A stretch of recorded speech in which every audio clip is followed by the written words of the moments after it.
Welcome back to my channel Parimala's creativity. ಇಂದು ನಾವು dry fruits ಲಡ್ಡುವಿನ ರೆಸಿಪಿಯನ್ನು ತಿಳಿದುಕೊಳ್ಳೋಣ. ಡ್ರೈ ಫ್ರೂಟ್ಸ್ ಲಡ್ಡು ಮಾಡಲು ಬೇಕಾಗುವ ಸಾಮಗ್ರಿಗಳು: ಬಾದಾಮ, ಗೋಡಂಬಿ, ಒಣ ದ್ರಾಕ್ಷಿ, ಖರ್ಜೂರ, ಡ್ರೈ ಸೀಡ್ಸ್, ಸನ್ಫ್ಲವರು ಮತ್ತು ಪಂಪ್ಕಿನ್ ಸೀಡ್ಸ್ಗಳು ಬೇಕು. ಬೆಲ್ಲದ ಬದಲಾಗಿ ನಾವು ಇಲ್ಲಿ ಖರ್ಜೂರ ಮತ್ತು ಒಣ ದ್ರಾಕ್ಷಿಯನ್ನು ಬಳಸ್ತಿದ್ದೇವೆ. 2 ಗಿಟಕು ಒಣ ಕೊಬ್ಬರಿಯನ್ನು ತುರಿದುಕೊಂಡು ಚೆನ್ನಾಗಿ ಹುರಿದುಕೊಳ್ಳಬೇಕು. ನಂತರ ಅದನ್ನು ಆರಲು ಒಂದು ಬೇರೆ ಪಾತ್ರೆಗೆ ಹಾಕಬೇಕು.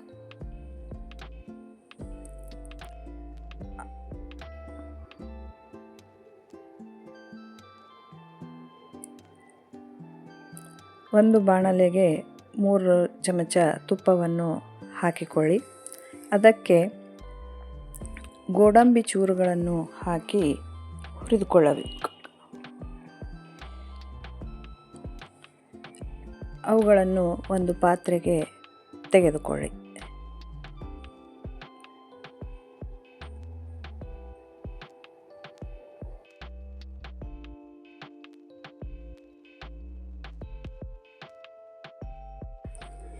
ಐವತ್ತು ಗ್ರಾಂ ಬಾದಾಮನ್ನು ಚಿಕ್ಕ ಚಿಕ್ಕ ಚೂರುಗಳಾಗಿ ಮಾಡಿ ತೆಗೆದುಕೊಂಡು ತುಪ್ಪದಲ್ಲಿ ಹಾಕಿ ಕರಿದುಕೊಳ್ಳಬೇಕು.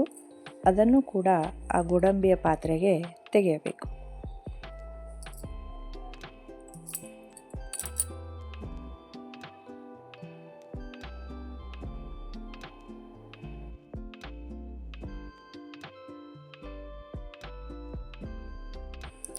ಕೇರ್ ಬೀಜ 50 ಗ್ರಾಂ ತೆಗೆದುಕೊಂಡು ತುಪ್ಪದಲ್ಲಿ ಹುರಿದುಕೊಳ್ಳಬೇಕು.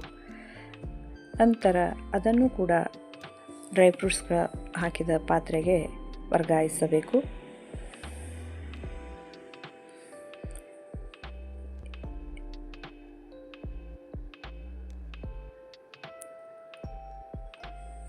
ಸನ್ಫ್ಲವರ್ ಸೀಡ್ಸ್ಗಳು 25 ಗ್ರಾಂನಷ್ಟು ತೆಗೆದುಕೊಂಡು ಅವುಗಳನ್ನು ಕೂಡ ಹುರಿದುಕೊಳ್ಳಬೇಕು.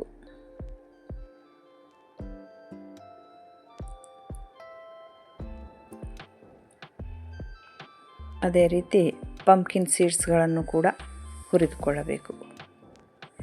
ಈ ಎಲ್ಲ ಡ್ರೈ ಫ್ರೂಟ್ಗಳನ್ನು ಬೇರೆ ಬೇರೆಯಾಗಿ ಹುರಿದುಕೊಂಡು ಸೇರಿಸಿ ಒಟ್ಟು ಮಿಕ್ಸಿಯಲ್ಲಿ ಹಾಕಿ ತರಿತರಿಯಾಗಿ ರುಬ್ಬಿಕೊಳ್ಳಬೇಕಾಗುತ್ತದೆ.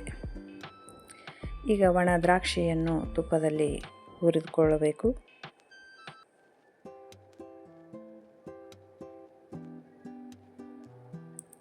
ಖರ್ಜೂರವನ್ನು ಸಣ್ಣದಾಗಿ ಹೆಚ್ಚಿಕೊಂಡು ಅದನ್ನು ಕೂಡ ತುಪ್ಪದಲ್ಲಿ ಚೆನ್ನಾಗಿ ಬಿಸಿ ಮಾಡಿಕೊಂಡು ಒಣ ದ್ರಾಕ್ಷಿಯ ಮಿಶ್ರಣಕ್ಕೆ ಸೇರಿಸಬೇಕು.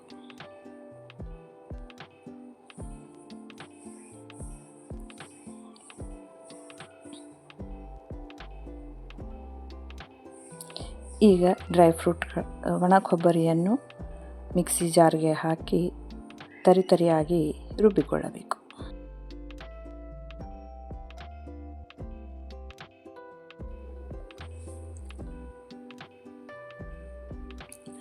ಡ್ರೈ ಫ್ರೂಟ್ಗಳನ್ನು ಮಿಕ್ಸಿ ಜಾರ್ಗೆ ಹಾಕಿ ತರಿತರಿಯಾಗಿ ರುಬ್ಬಿಕೊಳ್ಳಬೇಕು. ಒಣ ಕೊಬ್ಬರಿಗೆ ಡ್ರೈ ಫ್ರೂಟ್ ಮಿಶ್ರಣವನ್ನು ಸೇರಿಸಬೇಕು. ನಂತರ ಮತ್ತೆ ಮಿಕ್ಸಿ ಜಾರ್ಗೆ ಖರ್ಜೂರ ಮತ್ತು ಒಣ ದ್ರಾಕ್ಷಿ ಹುರಿದುಕೊಂಡಿಟ್ಟದ್ದನ್ನು ಹಾಕಿ 3 ಮಿಶ್ರಣಗಳನ್ನು ಚೆನ್ನಾಗಿ ಕಲಸಬೇಕು. ಚಿಕ್ಕ ಚಿಕ್ಕ ಉಂಡೆಗಳನ್ನು ಕಟ್ಟಬೇಕು. ಈ ಉಂಡೆಗಳು ಆರೋಗ್ಯಕರ ಮತ್ತು ಸ್ವಾದಿಷ್ಟವಾಗಿ ಇರುತ್ತವೆ.